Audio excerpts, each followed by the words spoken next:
प्रिय श्रोतागण, स्वागत है आप सबका कहानी कला में। आज के हमारे इस कहानी कार्यक्रम में हमारे सामने प्रस्तुत होगी हिंदी की एक प्रसिद्ध कवयित्री सुभद्रा कुमारी चौहान जी की एक बहुचर्चित कथा देवदासी। तो आइए इनकी कथा देवदासी का वाचन प्रारंभ किया जाए। लेकिन उससे पहले आपसे अनुरोध है, अगर आप हमारे चैनल पर नए हैं या अभी तक आपने चैनल को सब्सक्राइब नहीं किया है, तो इसी तरीके से हिंदी साहित्यकारों की कहानियाँ, शिक्षाप्रद कहानियाँ, प्रेरणादायक कहानियाँ और हिंदी की बहुचर्चित कहानियाँ सुनने के लिए आप जुड़िए हमारे चैनल कहानी कला के साथ। तो आइए अब सुभद्रा कुमारी चौहान जी की कथा देवदासी का वाचन प्रारंभ किया जाए। सोकर उठते ही सुरेश की दृष्टि सामने वाले मकान पर पड़ी, जो महीनों से खाली पड़ा था। उसने देखा एक स्त्री सामने छज्जे पर खड़ी है। सिर के बाल छल्ले छल्ले बनकर माथे पर बिखरे हुए थे। रंग बहुत गोरा ना होकर भी सांवला ना था। चेहरा बड़ा ही आकर्षक था।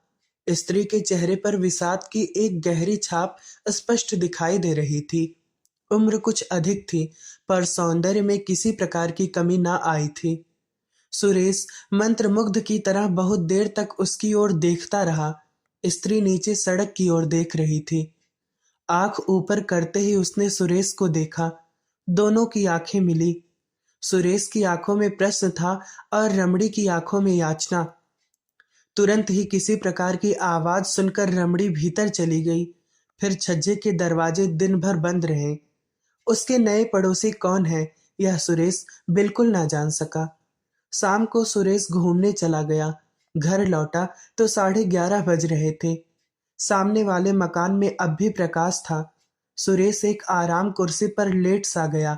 यकायक एक बड़ी ही मधुर संगीत की लहर ने आकर उसकी सारी शिथिलता को दूर कर दिया। वह उठकर बाहर आया।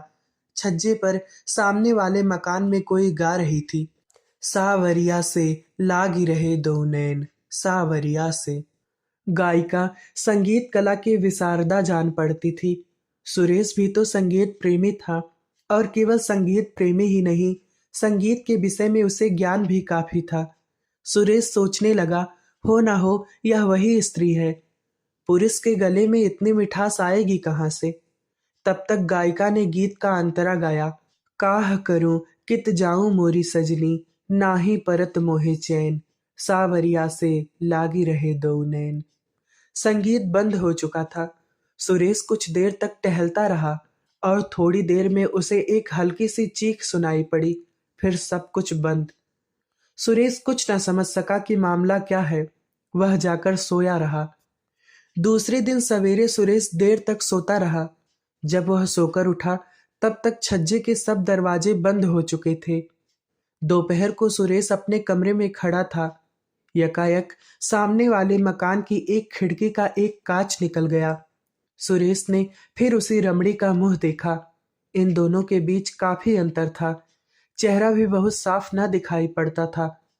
रमणी बहुत देर तक सुरेश की ओर देखती रही। आंखों में याचना थी, चेहरे पर करुणा। सुरेश कुछ समझ ना सका कि मामला क्या है। वह बैठ गया। बैठ जाने पर वह स्त्री दिखाई ना पड़ती थी। कुछ देर बाद सुरेश ने देखा, कांच फिर उसी तरह जहां का तहां लगा दिया गया है। सुरेश के सामने यह स्त्री एक समस्या बनकर प्रकट हो गई। वह कुछ समझ ही ना पा रहा था कि मामला क्या है। रमणी ना तो कुलवधू सी जान पड़ती थी, ना निर्लज्ज वेश्या ही। वह सुरेश की ओर देखती थी जरूर, पर वासना की लपट उन आंखों में नहीं थी। उन आंखों में विषाद के साथ याचना जरूर साफ साफ दिखाई पड़ती थी। यह भी साफ साफ जान पड़ता था कि जैसे वह सुरेश से कुछ कहना चाहती हो, पर अवसर ना मिलने के कारण वह कुछ कह ना पा रही हो। सारे दिन सुरेश इन्हीं गुत्थियों में उलझा रहा और शाम होते ही घूमने चला गया। सुरेश ने सोचा, दूसरों की चिंता में क्यों वह अपना समय खराब करे। उसने अपने जी को बहुत समझाना चाहा, किंतु पहेली के रूप में वह स्त्री बार बार उसके नेत्रों के सामने आ जाती थी।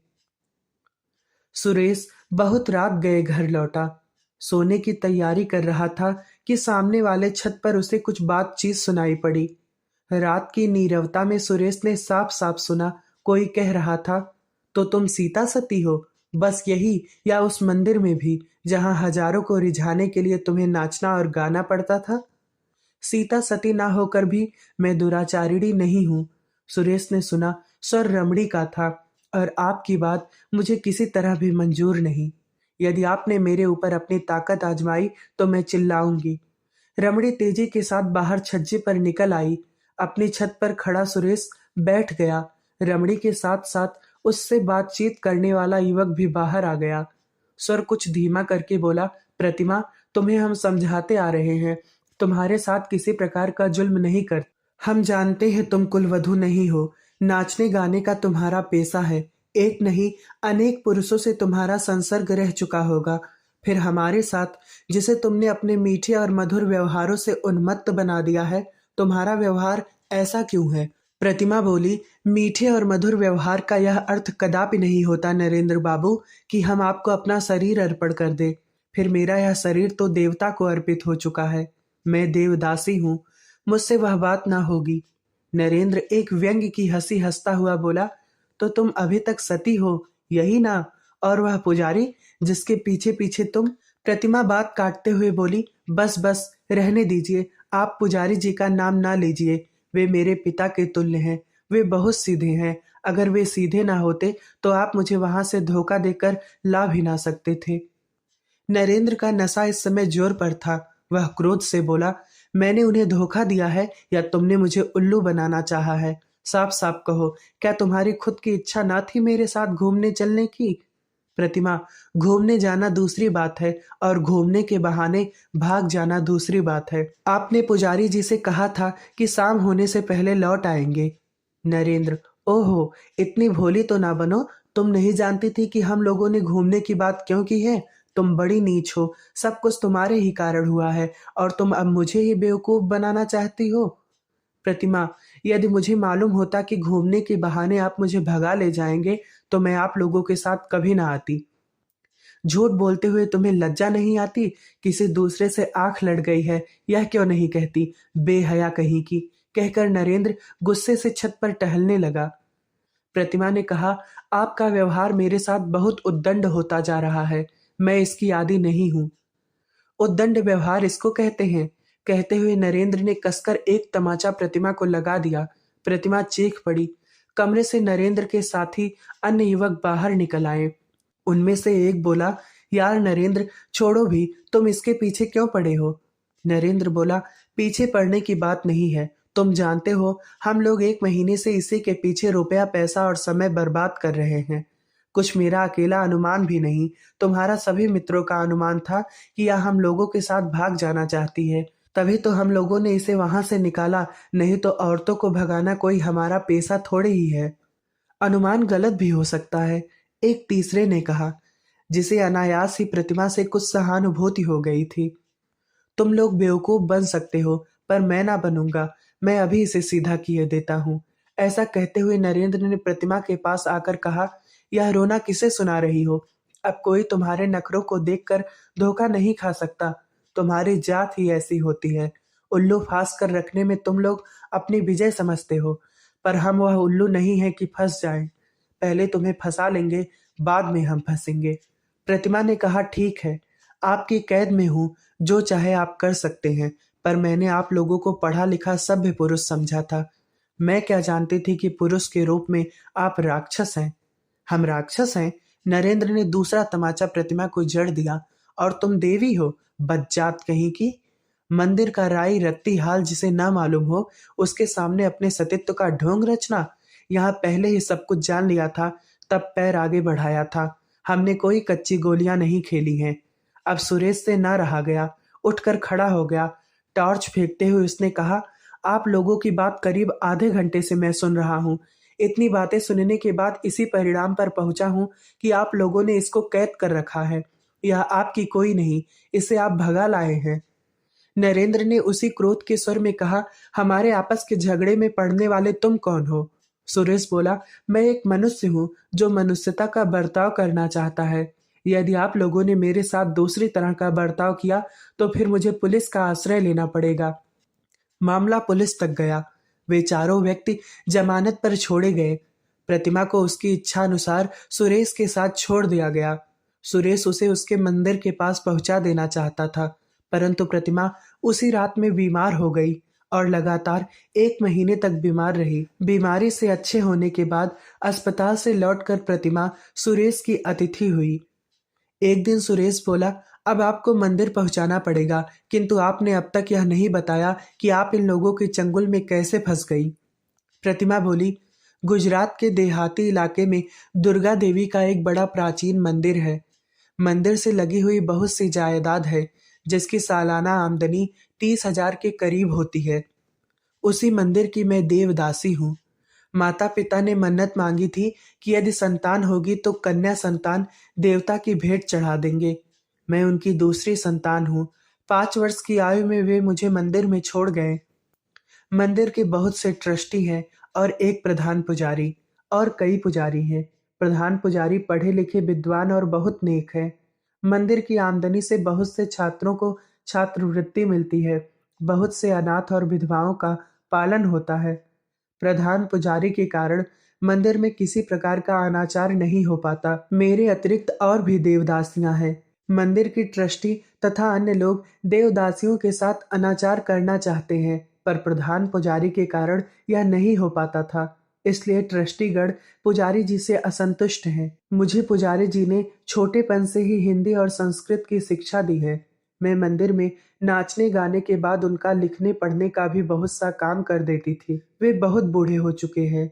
नरेंद्र वगैरह 6 आदमी एक दिन हमारे मंदिर में पहुंचे। ये लोग पढ़े लिखे सभ्य कहलाते हैं। पुजारी जी ने इनके आदर सत्कार का भार मुझे सौंपा। इसके बाद इन्होंने मंदिर में कुछ दिन ठहरना चाहा। आने जाने वालों के लिए ठहरने का प्रबंध वहाँ काफी अच्छा है। उसके बाद ये लोग धोखा देकर मुझे ले आए। कई जगह ले गए, कहीं 1 दिन ठहरे, कहीं 2 दिन। सब जगह मुझसे यही कहते रहे कि पुजारी जी से पूछ लिया है, पर मुझे संदेह हो गया। यहाँ कई दिन से ठहरे हुए हैं। जो कांड हुआ वह आप सब जानते हैं। सुरेश बोला, पहले पत्र लिखकर पुजारी जी से मंदिर का हाल चाल पूछ लूं, फिर तुम्हें ले चलूं। प्रतिमा की भी यही राय रही। सुरेश ने पत्र लिखा और कई दिन बाद उत्तर मिला। मंदिर की एक प्रधान देवदासी के अचानक गायब हो जाने से मंदिर में बड़ी हड़बड़ी मच गई है। ट्रस्टी लोगों ने प्रधान पुजारी को अलग कर दिया है। उनके स्थान पर जो प्रधान पुजारी नियुक्त हुआ है वह बड़ा अनाचारी है। अब मंदिर मंदिर नहीं, अत्याचारियों का अड्डा हो रहा है। निवेदक। पत्र पढ़कर प्रतिमा ने कहा, अब मैं वहां जाकर क्या करूंगी। सुरेश ने कहा, फिर अब क्या करना चाहिए। हताश सी होकर प्रतिमा बोली, मैं क्या कहूँ, आप ही जानिए। सुरेश ने कहा, मेरा तो विचार है कि आप विवाह करके किसी भले आदमी की कुलवधू की तरह रहिए। प्रतिमा चौंक पड़ी। विवाह? मुझसे कौन विवाह करेगा? और फिर विवाह की मेरी उम्र भी तो नहीं रही। सुरेश ने प्रतिमा के जरा पास जाकर प्रेम श्रद्धा और आदर के भाव से कहा, उम्र की बात मत कहो प्रतिमा। शेक्सपियर ने जिससे विवाह किया था उसकी उम्र उससे 9 साल अधिक थी। विवाह दो आत्माओं का मिलन है और आत्मा कभी वृद्ध नहीं होती। मैं तुमसे विवाह कर सकता हूँ। प्रतिमा का चेहरा लज्जा से लाल हो रहा था। उसका मस्तक झुकते झुकते सुरेश के चरणों पर आ गिरा। तो यहाँ आपने सुना सुभद्रा कुमारी चौहान जी की एक बहुचर्चित कथा देवदासी। इसी तरीके की अन्य कहानियाँ सुनने के लिए आप जुड़िए हमारे चैनल कहानी कला के साथ। इतने समय तक हमारे साथ बने रहने के लिए आप सभी लोगों का बहुत बहुत धन्यवाद।